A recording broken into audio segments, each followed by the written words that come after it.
Hi, this is Alex from phpacademy.org, and this is a video tutorial for the new Boston. In the last part we looked at jQuery fade in, where we faded in an image on our web page and we used a callback function to say when the effect had completed. In this tutorial we're going to look similarly at fade out, but essentially this is going to do the same thing but backwards.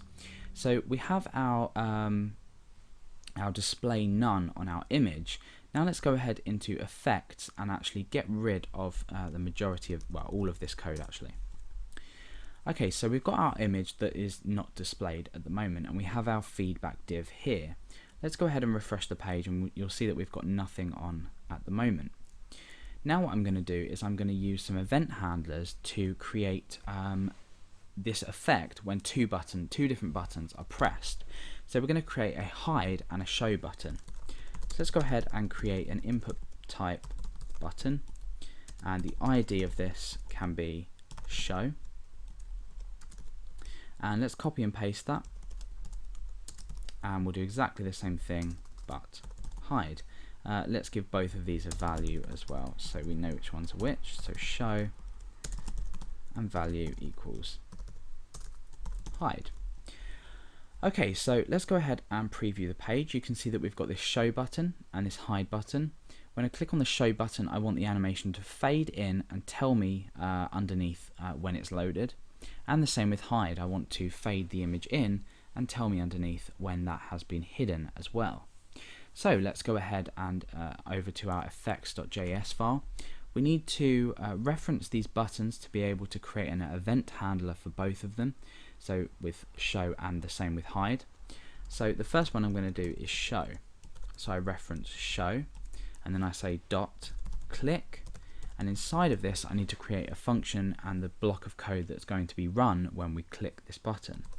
So function, I'll bring the block down so we can work inside of here, and now I'm going to reference the image itself, which I've given an image ID of image. So let's go ahead and say image dot fade in.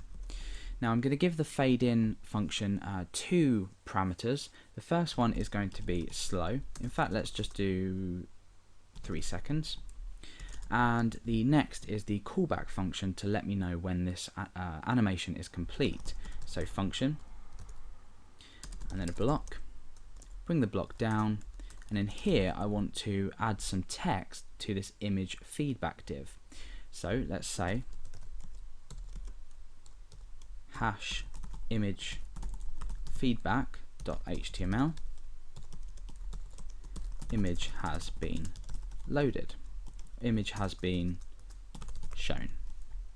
Okay, so now that we've done that, we can go ahead and test our show button. Let's click show.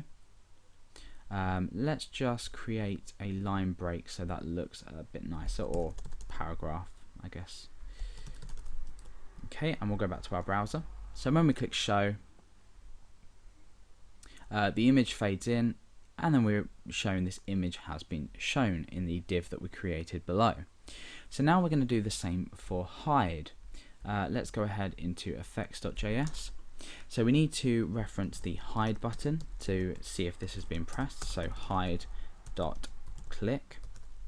and inside here we need to create again a function with a block, bring the block down, and we need to do exactly the same thing, but this time we are hiding it.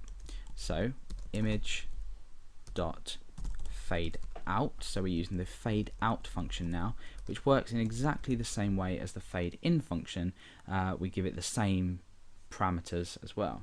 So we're going to fade out at a speed of 3 seconds.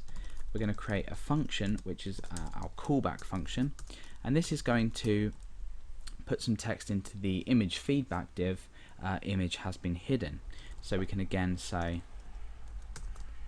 $, and in brackets image feedback, and then .html, and inside here image has been hidden.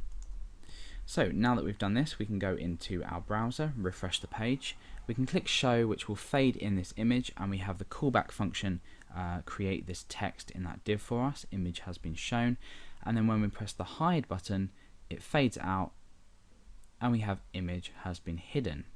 So these fade in and fade out effects are extremely useful for things like galleries, displaying images. However, you can feel free, like I said in the last part of the tutorial, to use them on any particular HTML element.